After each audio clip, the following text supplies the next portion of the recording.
একটা পরিবারে পুরুষ মানুষের সুস্থ থাকাটা যে কতটা জরুরি সেটা আমি ভালোভাবেই বুঝতে পেরেছি। নমস্কার বন্ধুরা, প্রিয়াঙ্কাস লাইফস্টাইলে আরেকটি ডেইলি ব্লগে আপনাদের সবাইকে স্বাগতম জানাচ্ছি। আশা করি সবাই ভালো আছেন। আজকের ভিডিওটা সকাল থেকে শুরু করছি। সকাল প্রায় 8টা মতো বাজে। আমি ঘুম থেকে উঠে ফ্রেশ হয়ে চলে এসেছি নাস্তা বানাতে। ছেলে আর ছেলের বাবা দুজনেই ঘুমাচ্ছে, তাই ভাবলাম যে তাড়াতাড়ি করে নাস্তাটা বানিয়ে তারপর দুজনকেই ডেকে দেবো। প্রায় 3-4 দিন পরেই আমি আজকে এই তো গুছিয়ে রান্নাবান্না করতেছি। এই কয়েকদিন ধরে যে আমি কি রান্না করেছি আর কি খেয়েছি আমি সত্যিই জানি না।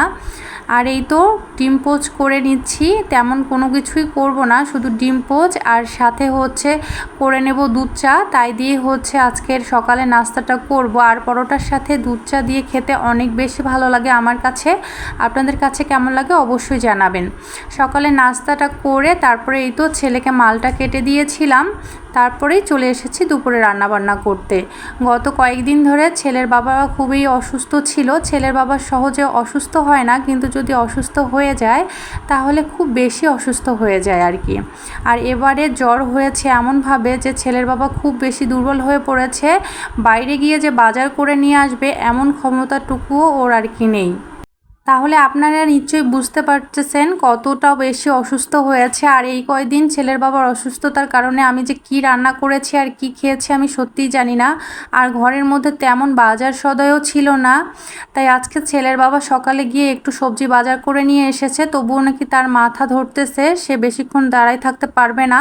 এই জন্য শুধু হালকা পাতলা আর কি সবজি বাজার করে নিয়ে এসেছে। আর এখানে তো মাছ বাজার করতে গেলে বড় বাজারে যেতে হয়, আর সেখানে ছেলের বাবা তো যেতেই পারবে না। তাই ফ্রিজে যতটুকু মাছ ছিল সেটাই বের করে রান্না করে নিয়েছি। কয়েকটা ট্যাংরা মাছ ছিল আর 2 পিস মতো বড় মাছ ছিল, সেটাই আজকে রান্না করব। কি একটা অবস্থা বলেন। আর ফ্রিজের মধ্যে ছোট মাছও ছিল, সেটা হচ্ছে বের করিনি, কেননা ছেলে হচ্ছে ছোট মাছ খেতে পারে না কাটার জন্য। তাই ভাবলাম যে এই মাছগুলোই রান্না করে নেই, আর ছেলের বাবা একটু সুস্থ হলেই বাজারে চলে যাবে। কথা বলতে বলতে আমি পটল আলুর তরকারিটা এক চুলায় বসিয়ে দিয়ে আরেক চুলার মধ্যে এই তো করলা ভাজি করে নিচ্ছি। আর এভাবে ছেলের বাবা করলা ভাজি খেতে অনেক বেশি পছন্দ করে।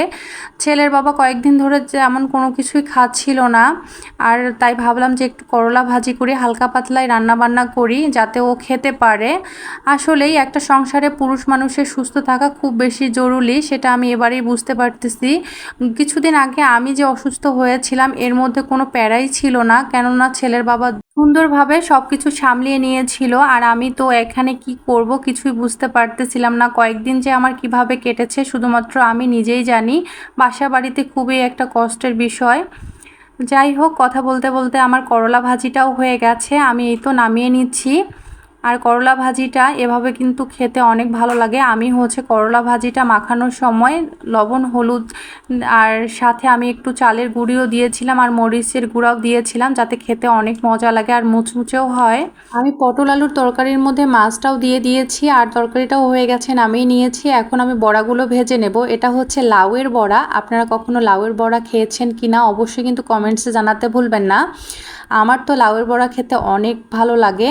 ফ্রিজে এক টুকরা লাউ ছিল, ভাবলাম যে হচ্ছে লাউয়ের বড়া বানানো যাক। আর অল্প লাউ দিয়ে আমি তরকারিও হবে না, আর ডালের সাথে লাউয়ের তো অনেক দিনেই খাওয়া হয়, তাই ভাবলাম যে হচ্ছে অনেক দিন থেকে লাউয়ের বড়া খাওয়া হয় না, তাই আজকে বানিয়ে নিলাম। খেতে কিন্তু অনেক বেশি মজা হয়েছিল। আমি এই তো অল্প আছে সবগুলো বড়াই ভেজে নিয়েছি, হয়ে গেছে, আমি নামিয়ে নিচ্ছি। এর মাঝখানে ছেলে আর ছেলের বাবাও স্নানটা সেরে নিয়েছে। এখন দুপুরে খাওয়া দাওয়াটা করে নেব। আমি এই তো ছেলের বাবার জন্য প্লেটটা সাজিয়ে নিচ্ছি। আর রান্নাগুলো খুব সিম্পল হলেও খেতে কিন্তু অনেক বেশি মজা ছিল। আর আজকে 3-4 দিন পরে ছেলের বাবা একটু ভাত খেয়েছে। এই ছিল আজকের ভিডিও। সবাই ভালো থাকবেন, সুস্থ থাকবেন। ধন্যবাদ সবাইকে।